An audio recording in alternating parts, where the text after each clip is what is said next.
Permettez-moi de rendre grâce à Dieu pour cette occasion qui me donne de pouvoir transmettre ce message ainsi qu'à notre Père spirituel, notre apôtre Victor. Amen. Que Dieu vous bénisse et que Dieu vous parle ce matin. Que vos cœurs soient ouverts, que vos cœurs soient disposés. Amen. Nous sommes, comme notre frère Thierry l'a rappelé tout à l'heure, dans le thème du mois qui est la révélation du temple du Saint-Esprit. Alors lisons tout de suite, sans plus tarder, 1 Corinthiens au chapitre 6, versets 19 et 20. 1 Corinthiens chapitre 6, 19 et 20. C'est l'apôtre Paul qui parle. Et que dit-il? Il dit ceci. Ne savez-vous pas que votre corps est le temple du Saint-Esprit qui est en vous, que vous avez reçu de Dieu et que vous ne vous appartenez point à vous-même, car vous avez été rachetés à un grand prix. Glorifiez donc Dieu dans votre corps et dans votre esprit qui appartiennent à Dieu. Amen. Nous sommes le temple du Saint-Esprit. Je pense que c'est clair pour tout le monde, n'est-ce pas? Nous sommes le temple du Saint-Esprit. Dis-le à ton voisin, je te rappelle, tu es le temple du Saint-Esprit. Dis-lui bien, je te le rappelle. N'oublie pas, surtout n'oublie pas, tu es le temple du Saint-Esprit. Dans ce passage que nous venons de lire, Paul, l'apôtre Paul, est en train d'écrire à l'église de Corinthe. Il est en train d'écrire aux Corinthiens. Alors je suis allé voir un peu quelle était l'atmosphère de cette ville à cette époque-là. On se trouve ici à peu près en l'an 50 après Jésus-Christ. Et la ville de Corinthe, c'est une ville qui est en Grèce, qui était une ville qui est grande, une grande ville. Je ne sais pas combien il y a d'habitants à Chartres, avec l'agglomération, je crois à peu près 40 000, non? Entre 40 et 50 000. Ben, imaginez-vous, Corinthe est une ville qui était peuplée à cette époque de 800 000 personnes. Donc c'était une ville énorme, une ville portuaire qui avait 2 ports. Donc il y avait beaucoup de passages dans cette ville. Et dans ces 800, 700, 800 000 habitants, la moitié, à peu près 400 000, étaient des anciens esclaves. Donc ils vivaient avec une mentalité d'esclaves. Ils vivaient avec cette mentalité de limitation, une mentalité d'enfermement, une mentalité avec un manque de vision, pas de but. Et dans cette ville, il y avait des mœurs qui étaient vraiment dépravées. Il y avait beaucoup de débauches, il y avait beaucoup de choses malsaines, entre guillemets. Et en plus de cela, cette ville avait été dédiée à une déesse. Quelle déesse? La déesse Aphrodite. Alors quand on dit Aphrodite, tout de suite vous pensez à aphrodisiaque. Donc imaginez pourquoi il y avait tout ce genre de mœurs qui se pratiquaient dans cette ville. Il y avait un temple qui était érigé. Et autour de ce temple, un temple dédié à la déesse Aphrodite, il y avait à peu près 1000 courtisanes qui étaient là et qui travaillaient, si vous voyez ce que je veux dire. Donc vous voyez dans quelles conditions ces gens vivaient, dans quelles conditions ils étaient. Ils étaient là, ici, avec ces mauvaises mœurs. Et c'est à cette église-là que Paul écrit. C'est à cette église que Paul écrit et il leur dit, ne savez-vous pas que vous êtes le temple du Saint-Esprit? Dis-le à ton voisin.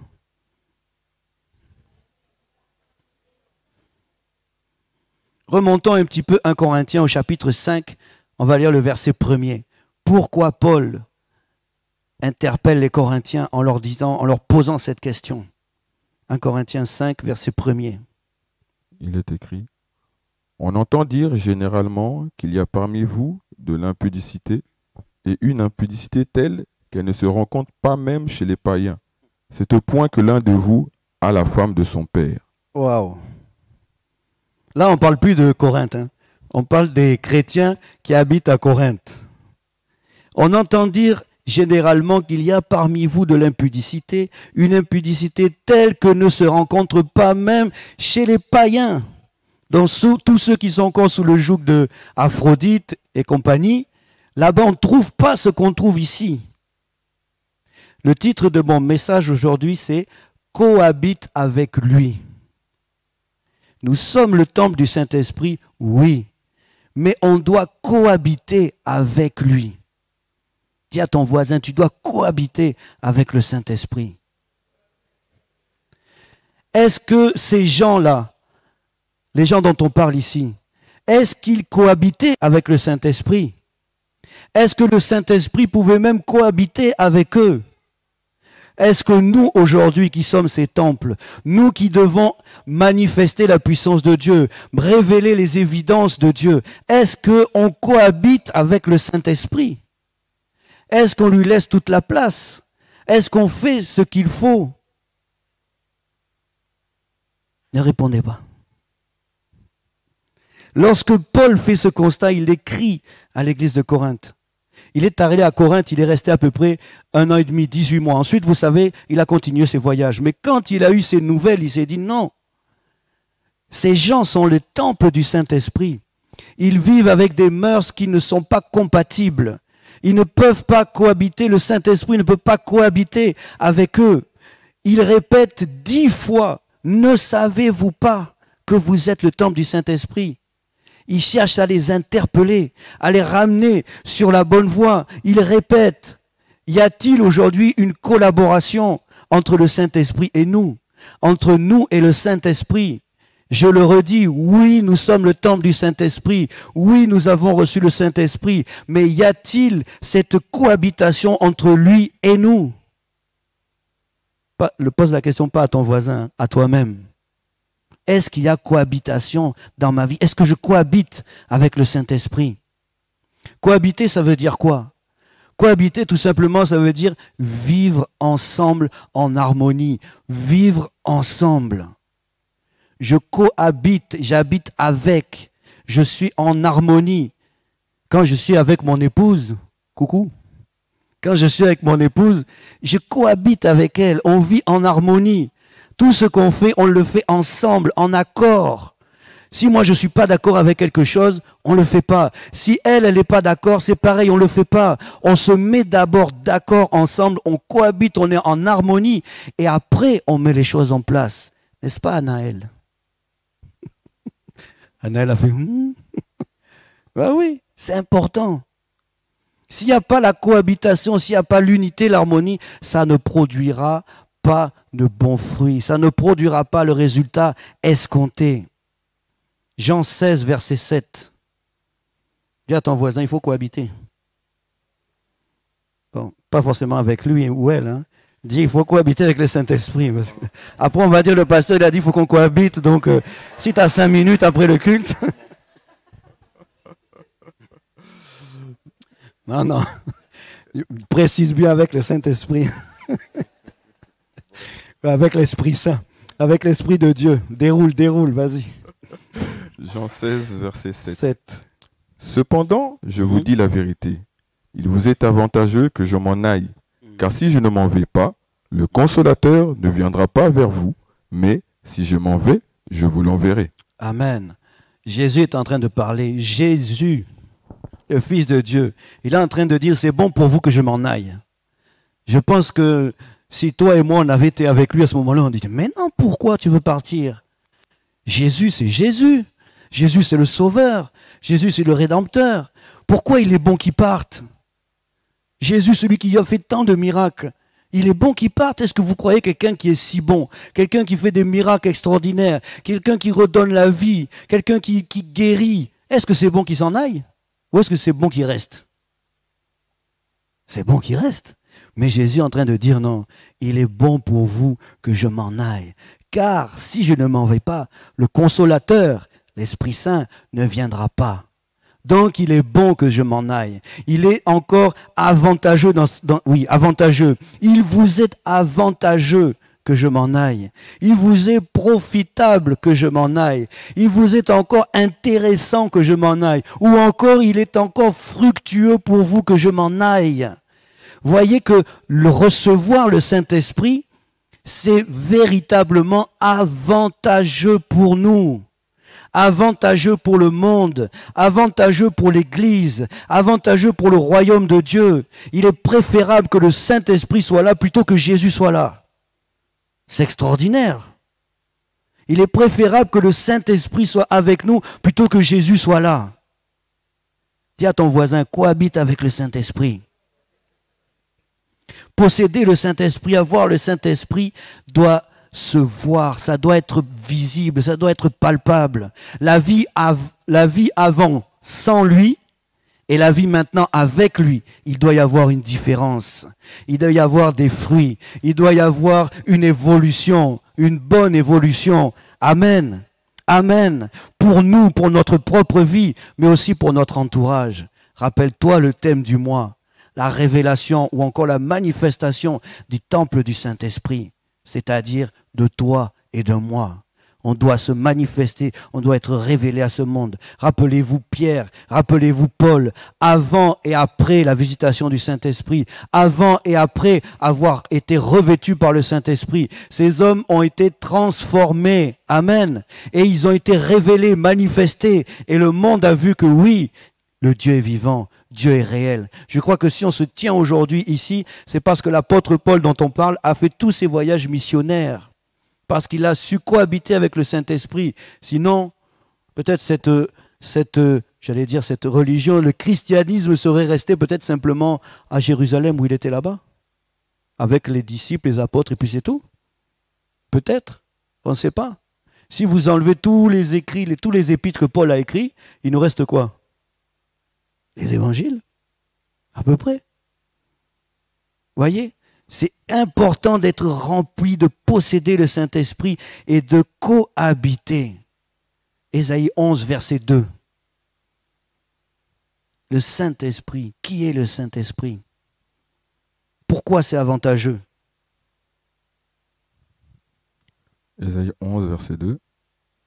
L'Esprit de l'Éternel reposera sur lui. Esprit de sagesse et d'intelligence. Esprit de conseil et de force. Esprit de connaissance et de crainte de l'Éternel. Amen. Il est avantageux pour toi, pour moi, que l'Esprit de Dieu, l'Esprit de sagesse, vienne en toi. Est-ce qu'on n'a pas besoin de sagesse? Esprit d'intelligence. Oh, moi je comprends rien. Le Saint-Esprit, tu es le temple du Saint-Esprit. Il vient pour te donner l'intelligence. Est-ce que ce n'est pas avantageux? D'intelligence, d'esprit de conseil, savoir conseiller, savoir apporter une plus-value, d'esprit de force. Quand tu es face à une situation où tu te sens faible, le Saint-Esprit vient, il est l'esprit de force. L'esprit de connaissance, il vient te révéler les choses cachées, il vient mettre à la lumière les choses qui sont dans les ténèbres. Esprit de crainte de l'Éternel, il vient même te garder de l'orgueil parce qu'il t'emmène dans la crainte de l'Éternel. Oh, moi je guéris, je pose la main sur les gens, ils sont guéris. Je fais ceci, c'est moi, c'est moi, c'est moi. Non, le Saint-Esprit est avec toi, esprit de crainte de l'Éternel, il va te dire, attends, descends un peu. Zacharie 4, 7, allons-y. Il est avantageux, dis à ton voisin, il est avantageux. Il est avantageux. Il est intéressant. Zacharie chapitre 4, verset 7, il est écrit: Qui es-tu, grande montagne, devant Zorobabel? Tu seras aplani. Il posera la pierre principale au milieu des acclamations. Grâce, grâce pour elle. 8. La parole de l'Éternel me fut adressée en ces mots. Les mains de Zorobabel ont fondé cette maison, et ses mains l'achèveront. Et tu sauras que l'Éternel des armées m'a envoyé vers vous. Car ceux qui méprisaient le jour des faibles commencements se réjouiront en voyant le niveau dans la main de Zorobabel. Ces 7 sont les yeux de l'Éternel qui parcourent toute la terre. Je pris la parole et je lui dis: Que signifient ces 2 oliviers, à la droite du chandelier et à sa gauche? Je pris une seconde fois la parole et je lui dis: Que signifient les 2 rameaux d'olivier qui sont près des 2 conduits d'or d'où découle l'or? Il me répondit: Ne sais-tu pas ce qu'ils signifient? Je dis: Non, mon Seigneur. Et il dit: Ce sont les 2 oins qui se tiennent devant le Seigneur de toute la terre. Amen. tu es parti loin, c'est pas grave. Je me suis trompé dans ma référence. C'était ce n'est ni par ma force, ni par ma puissance, mais par le Saint-Esprit. Donc c'était avant, non? Osée 4. Ah, voilà. Osée 4, 6. Non? Ça, c'est mon peuple péri, faute de connaissance. Zacharie 4, 6. Zacharie 4, 6, Oui. voilà. Merci, c'était juste avant. Zacharie 4, 6. Il y est? Voilà, alors il reprit et me dit, c'est ici la parole que l'Éternel adresse à Zorobabel. Alors à Zorobabel, tu mets ton nom, d'accord? Il reprit et me dit, c'est ici la parole que l'Éternel adresse à... Vous ne connaissez pas votre nom? On reprend. Alors il reprit et me dit, c'est ici la parole que l'Éternel adresse à... Ce n'est ni par la force, par la puissance, ce n'est ni par la force, mais c'est par mon esprit, dit l'Éternel des armées. N'est-il pas avantageux que le Saint-Esprit vienne et cohabite avec nous? Esprit de force, de crainte de l'Éternel, de sagesse, de conseil, il est en nous. Amen. Il est avantageux qu'il soit avec nous, en nous. Amen. Alléluia. Mais pour que ça porte du fruit, pour que ça soit efficace, tu dois cohabiter avec lui. Aujourd'hui, en France, ailleurs je ne sais pas, mais en France, on fait le constat de dire qu'il y a beaucoup de gens qui cherchent un logement, n'est-ce pas? Vous avez déjà entendu ça. Mais on fait aussi le parallèle de dire qu'il y a beaucoup de logements qui sont vides. Est-ce qu'un logement vide sert à quelque chose? Le logement vide sert à rien. Il y a un besoin important, il y a une demande importante, mais il y a des logements qui sont vides. Le logement peut avoir un grand potentiel. Vous avez certainement vu des émissions quand les agents immobiliers ou les architectes d'intérieur passent, ils visitent. Oh là là, oui, il y a un grand potentiel ici. On peut faire quelque chose d'important. On peut faire, si on met ça ici, ça là, on va faire quelque chose. Il y a du potentiel, hein, messieurs, dames. Il y a du potentiel. On peut te regarder et dire, ah, vraiment, il y a du potentiel dans cette vie. Dans cette vie, il y a quelque chose de particulier. Il y a un potentiel. S'il se donne, s'il fait ceci, il y a un potentiel. Mais si la maison est vide, le potentiel ne servira pas. Si la maison a du potentiel, tout ce que tu veux, mais s'il n'y a personne à l'intérieur, elle ne servira pas. Une maison vide, un appartement vide, le propriétaire, est-ce qu'il gagne quelque chose? Le propriétaire ne gagne rien. Il perd même. Parce qu'il paye. Il paye les impôts, il paye les taxes, il paye. Tout à l'heure, on a lu que notre corps ne nous appartient plus. Dieu lui-même est le propriétaire de notre vie. Amen. N'a-t-il pas déjà payé le prix? Un prix énorme en donnant son Fils. Mais est-ce que nous cohabitons avec son esprit pour qu'il puisse aussi profiter des grâces et des dons, des talents qu'il a mis en nous? Ou est-ce qu'on est comme à l'église de Corinthe? Oui, je sais, je suis le temple. Et puis quand tu fermes la porte du temple, wouhou, c'est la fête. Est-ce qu'on est ce genre de temple? Temple, j'allais dire à mi-temps, c'est même pas à mi-temps, c'est à 10e de temps. Ou est-ce qu'on cherche réellement à cohabiter, à vivre en harmonie avec le Saint-Esprit? Notre propriétaire a payé le prix. Le but de la maison, de l'appartement, lorsque le met en location, c'est quoi? C'est retirer un profit. Dieu nous donne les dons, les talents, pas pour que nous nous enfermions à l'église, pour que nous manifestions la puissance, les évidences du royaume, afin que la bonne nouvelle soit annoncée, que l'enfer soit dépeuplé et que le royaume de notre Dieu soit peuplé. Amen. Amen. Amen. Notre corps, c'est à l'image du, rappelez-vous, du tabernacle ou du temple. Notre corps, l'enveloppe charnelle, c'est l'image du parvis. Notre âme, c'est le lieu saint. Et notre esprit, c'est le lieu très saint. C'est là que le Saint-Esprit vient nous rencontrer dans notre lieu très saint, dans notre esprit. Et notre esprit doit impacter notre âme. C'est là qu'il y a notre caractère, c'est là qu'il y a notre chair. Dis à ton voisin, ta chair,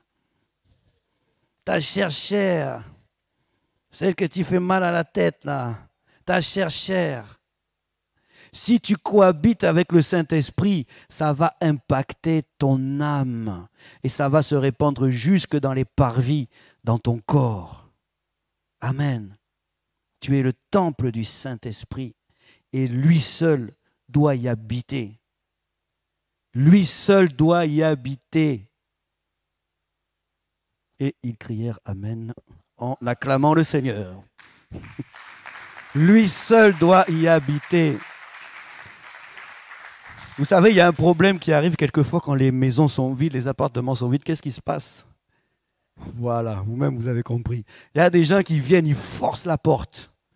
Ils passent par la fenêtre, par la cheminée, je ne sais pas. Ils rentrent là, ils s'installent. On les appelle les squatteurs. Vous savez, il y a aussi le squatteur spirituel. Celui, tu ne veux pas de lui dans ta vie. Mais il vient squatter. Il vient forcer. Dès qu'il y a une petite brèche qui s'ouvre, fais à ton voisin, attention à la brèche. La Bible dit, Dieu cherche un homme qui se tient à la brèche. Il ne cherche pas un homme qui a une brèche. Parce que s'il y a une brèche, le diable va s'infiltrer et le squatteur va s'installer. Et pour faire partir un squatteur, aïe, aïe, aïe, tu as beau être le propriétaire, mais sortez de chez moi, ils vont me dire non, on est chez nous. Ils viennent, ils changent les clés, ils font tout, ils sont chez eux, ils sont les propriétaires. Le squatteur spirituel, aïe, aïe, aïe. Ne laisse pas le squatteur spirituel s'infiltrer en toi. Laisse le Saint-Esprit venir et prendre toute la place. Amen. Cohabite avec le Saint-Esprit et tu verras le squatteur quand il va passer, il va voir, ah non, ici, là, la maison est habitée, la maison est fleurie, la maison est bien meublée, donc je ne peux pas m'inviter ici, je ne peux pas m'imposer ici, je m'en vais, je fuis. Amen. Comment cohabiter avec le Saint-Esprit? Avant ça, Luc 3. Luc 3, 22. Luc 3, 22. Cohabite avec le Saint-Esprit. On a dit que le Saint-Esprit, c'est cet esprit de force, esprit de connaissance, de crainte de l'Éternel. C'est Dieu lui-même. Luc 3, 22. Et le Saint-Esprit descendit sur lui sous une forme corporelle, comme une colombe. Et une voix fit entendre du ciel ces paroles. Tu es mon Fils bien-aimé. En toi, j'ai mis toute mon affection. Amen. Ici, le Saint-Esprit est descendu sous quelle forme? Une colombe. Alors moi, quand je lis ça, je me dis, mais Seigneur, pourquoi le Saint-Esprit a pris cette forme de colombe? Il fallait qu'il prenne la forme d'un aigle. Un aigle, c'est puissant. Un aigle, c'est l'oiseau le plus robuste, le plus puissant. C'est celui qui fait peur à tout le monde, n'est-ce pas? Il peut planer des heures, il voit loin, etc. Vous connaissez la panoplie de l'aigle. Mais pourquoi il a fait comme une colombe? La colombe, qui a déjà vu une colombe? Pas un pigeon, parce que les pigeons sont impolis. Les pigeons sont vraiment impolis. Mais la colombe, si elle vient se poser ici, tu fais un faux pas, qu'est-ce qu'elle fait? Elle s'en va. Le pigeon, lui, il va même te marcher dessus. Mais la colombe, faut pas, elle s'en va. Le Saint-Esprit, il est comme cette colombe, le symbole de la pureté. Dès qu'il y a un faux pas, il s'efface. Ne savez-vous pas que vous êtes le temple du Saint-Esprit? Éphésiens 4, 30 à 32. N'effraie pas la colombe. Effraie le pigeon, effraie le squatteur, mais n'effraie pas la colombe. Éphésiens 4, versets 30 à 32. Il est écrit, N'attristez pas le Saint-Esprit de Dieu, par lequel vous avez été scellés pour le jour de la rédemption. Que toute amertume, toute animosité, toute colère, toute clameur, toute calomnie et toute espèce de méchanceté disparaissent du milieu de vous. Soyez bons les uns envers les autres. Attends. Reviens à 31. Écoutons bien 31. Que toute amertume, toute animosité, toute colère, toute clameur, toute calomnie et toute espèce de méchanceté disparaissent du milieu de vous.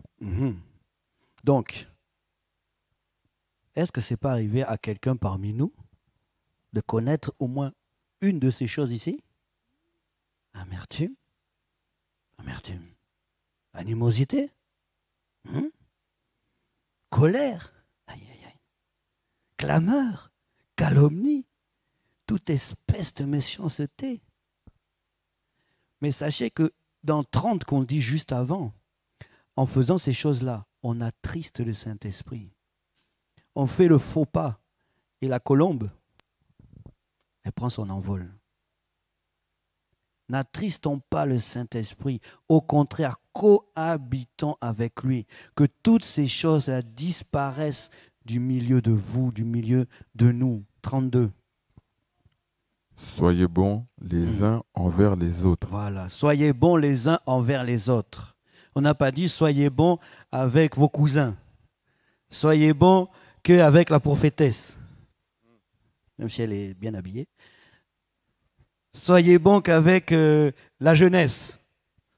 Soyez bons les uns envers les autres.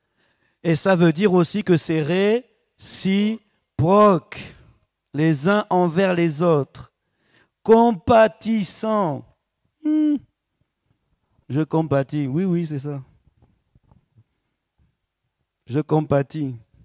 Il faut être compatissant à la souffrance de l'autre. Vous, oh là là. Est-ce que vous reprenez la lecture parce que là c'est... Vous soyez bons envers les autres, compatissants, vous pardonnant réciproquement. Vous quoi? Vous demandant. Vous pardonnant, aïe, réciproquement. Mais lui, là, ce qu'il m'a fait, c'est que je peux pardonner tout le monde, hein. Mais lui, là, elle, là, comment vous faites, non? Elle, là, non, en tout cas, tout, oui, tout. Mais là, je ne peux pas. Quand tu réagis comme ça, la colombe, tu es le temple du Saint-Esprit.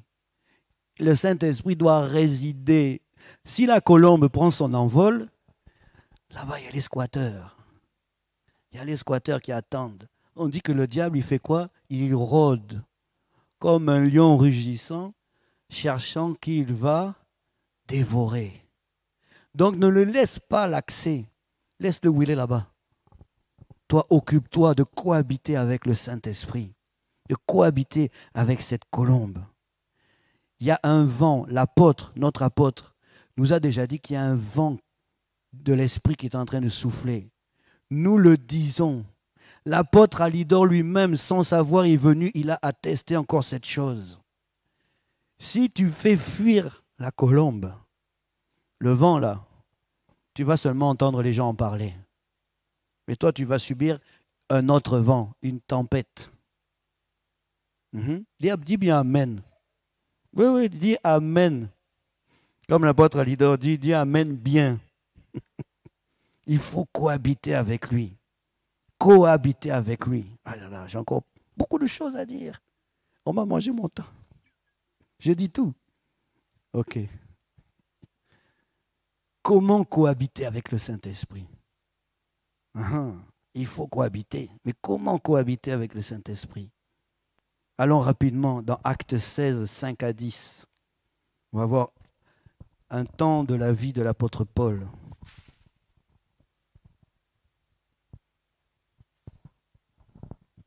Il est écrit: les églises se fortifiaient dans la foi et augmentaient en nombre de jour en jour, ayant été empêchées par le Saint-Esprit d'annoncer la parole dans l'Asie, ils traversèrent la Phrygie et le pays de Galatie. Amen. Et ayant été empêchés par le Saint-Esprit d'annoncer la parole dans l'Asie. Moi, quand je lis ça, j'ai dit, mais il y a quelque chose qui ne va pas. Comment le Saint-Esprit l'a empêché d'aller annoncer la parole? Comment le Saint-Esprit l'a empêché d'aller accomplir son ministère? Lui-même, il aurait pu se dire, mais attends, non, ce que je ressens là, ça ne vient pas de Dieu. Ce que je ressens, non, ça c'est le diable qui cherche à m'empêcher, à m'embrouiller pour pas que j'accomplisse ma destinée au nom de Jésus. Apôtre Paul, qu'est-ce qu'on a dit? On continue. Allons-y. Verset 7. Oui. Arrivé près de la Mysie, ils se disposaient à entrer en Bithynie. Voilà. Mais l'Esprit de Jésus ne leur permit pas. Ça continue. Il continue. Maintenant, deuxième encore, l'Esprit de Jésus, le Saint-Esprit ne leur permit pas. Est-ce que Paul s'est dit, bon, on va faire une veillée de prière, veillée de délivrance, on va chauffer, et on va percer, on va faire sauter les verrous de fer, on va entrer dans cette ville-là. Est-ce qu'il a fait ça? Continuons. 8. Ils franchirent alors la Mysie et descendirent à Troas. Pendant la nuit, Paul eut une vision. Un Macédonien lui apparut et lui fit cette prière. « Passe en Macédoine, secours-nous !»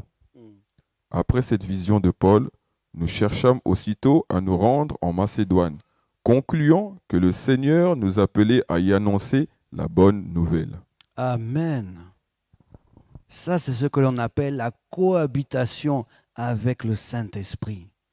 Paul pouvait se dire, je vais annoncer, je vais apporter la bonne nouvelle. Comment l'Esprit, ce n'est pas le Saint-Esprit qui ne peut pas m'empêcher. Mais Paul connaissait le Saint-Esprit. Il avait une relation avec lui et il savait reconnaître lorsque l'Esprit lui parlait. Et si vous continuez à lire, je vous invite même à lire tous les chapitres 16, vous verrez quelles répercussions ce voyage de Paul a eu. Il est parti, comme le Saint-Esprit lui avait dit, il est parti et c'est là qu'il a rencontré, premièrement, Lydie, la vendeuse de pourpre. Elle a été sauvée, baptisée, elle et sa famille. Ensuite, ils ont continué, c'est là qu'ils ont rencontré cette femme qui avait l'esprit de Python. Ils ont chassé l'esprit de Python, elle a été délivrée. Mais regardez comment le Seigneur continue à opérer.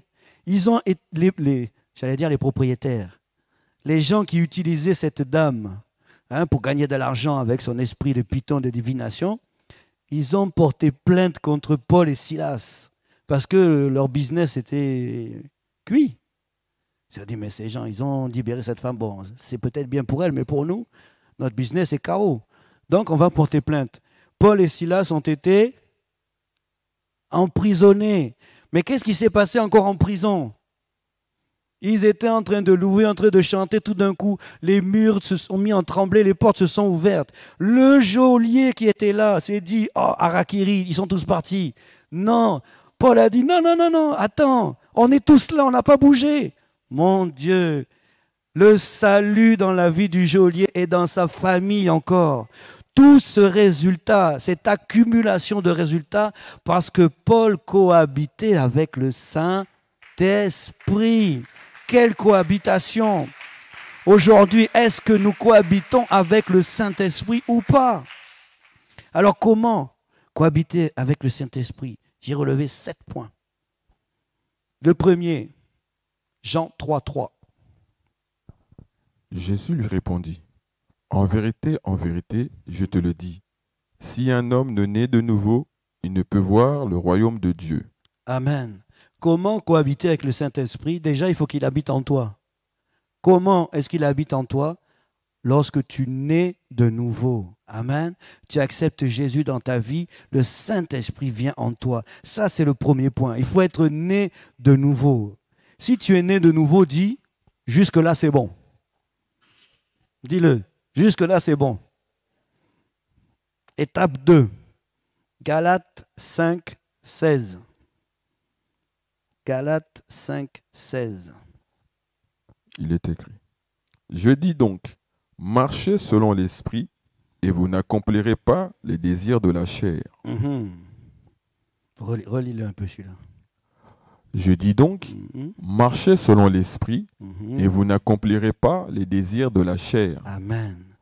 Deuxième point, il faut faire le choix et s'engager à se soumettre au Saint-Esprit.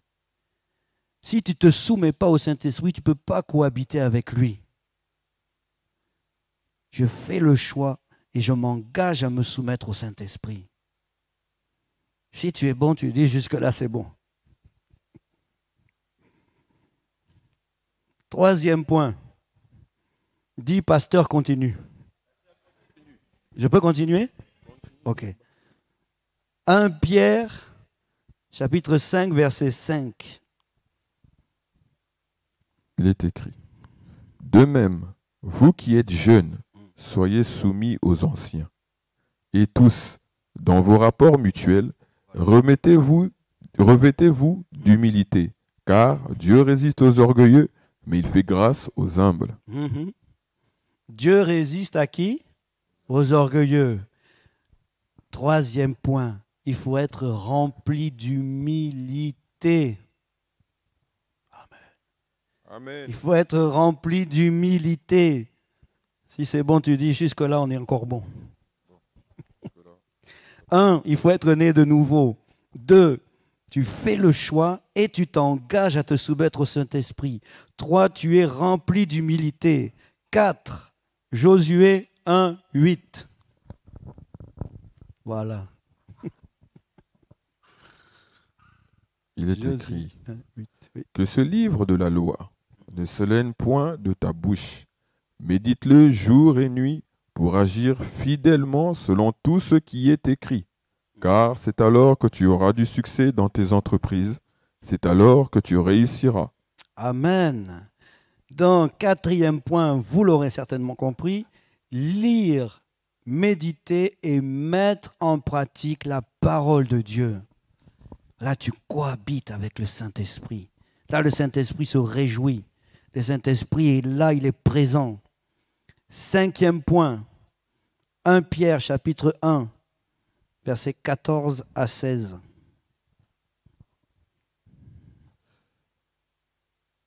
Comme des enfants obéissants, ne vous conformez pas aux convoitises que vous aviez autrefois quand vous étiez dans l'ignorance. Mais, puisque celui qui vous a appelé est saint, vous aussi soyez saints dans toute votre conduite. Selon ce qu'il est écrit, vous serez saints car je suis saint. Amen. Donc, vous aurez compris, cinquième point, avoir une vie de sanctification. Chercher à se sanctifier, se mettre à part. Ne pas pratiquer ce que j'ai pratiqué avant, mais chercher à plaire à Dieu. Se sanctifier. Dis à ton voisin, il ne reste que 2 points. Hein. Si jusque-là c'est bon, tu dis c'est bon. 6e point. 1 Thessaloniciens 5, 17. Le verset le plus long de la Bible. Bon, là, je pense que tu n'as pas besoin de lire, hein, tout le monde a déjà vu. Priez sans cesse. Priez sans cesse. Et dans le prier sans cesse, vous pouvez encore ajouter Romains 8, 26 et 1 Corinthiens 14, 2 qui nous parle de la prière intelligible et de la prière en esprit. La prière en esprit, le parler en langue, c'est la prière par excellence. Si tu es baptisé du Saint-Esprit, parle beaucoup, beaucoup en langue. Amen. Tu es en train de dire même des mystères, des choses que tu ne comprends pas, tu ne connais pas. Même le diable, là, il ne comprend rien, lui non plus. Donc, laisse le squatteur là-bas et utilise le véritable langage. Amen. Et enfin, 7e point qui va avec le 6e, Acte 14, 23.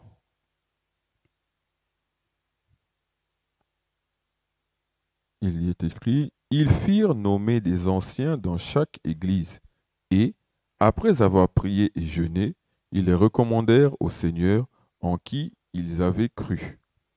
7e point, pratiquer le jeûne. Amen. Amen. Pratiquer le jeûne. Si tu pratiques tous ces points-là, tu es né de nouveau. Tu fais le choix d'être soumis au Saint-Esprit. tu es rempli d'humilité. Tu lis, tu médites et tu mets en pratique la parole. Tu as une vie de sanctification. Tu pries sans cesse et tu associes le jeûne. Crois-moi, tu vas faire ce que l'apôtre Paul a fait et même plus. Tu vas cohabiter avec le Saint-Esprit. Il va cohabiter avec toi. Et ainsi, vous allez pouvoir accomplir de grandes choses, accomplir le pourquoi de ta présence ici. Dis à ton voisin, dis Amen.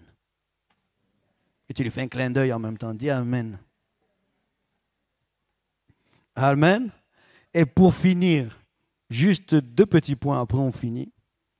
Après on doit prier parce que le Seigneur m'a donné 2 sujets ce matin quand je me suis réveillé. Psaume 32, 8.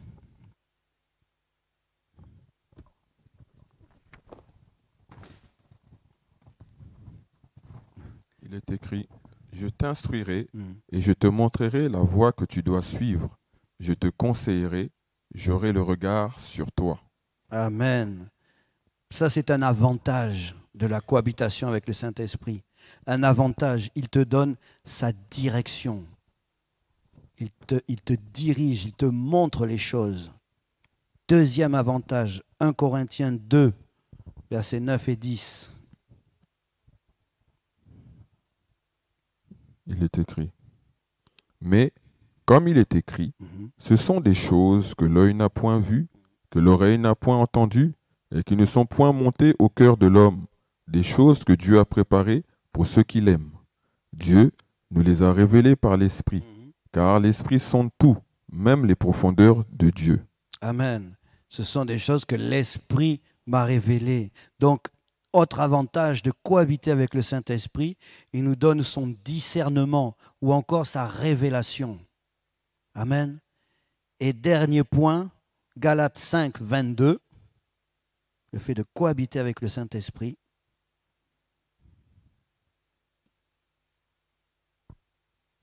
Mais le fruit de l'Esprit, c'est l'amour, la joie, la paix, la patience, la bonté, la bénignité, la fidélité, la douceur, la tempérance. Amen. Donc ici, on nous parle du fruit de l'Esprit. Cohabiter avec le Saint-Esprit nous fait porter du fruit, du bon fruit. Amen. Amen. Et pour conclure, on a commencé dans Corinthiens, n'est-ce pas? Dans 1 Corinthiens, chapitre 6, on est descendu au chapitre 5, et là on va aller au dernier verset du dernier épître de Paul aux Corinthiens, qui est le deuxième épître de Paul aux Corinthiens, chapitre 13, verset 13, qui nous dit... Que la grâce du Seigneur Jésus-Christ... Attends, est-ce qu'on peut se lever ensemble? On va lire ce passage pour conclure ce message avant de prier. Ensemble, que la grâce du Seigneur Jésus-Christ, l'amour de Dieu et la communication du Saint-Esprit soient avec vous tous. Amen. Que la communication ou encore la communion ou encore la cohabitation avec le Saint-Esprit soit avec vous tous. Amen. Qu'il en soit ainsi dans ta vie si tu le désires et si tu le crois. Au nom de Jésus, tu dis Amen.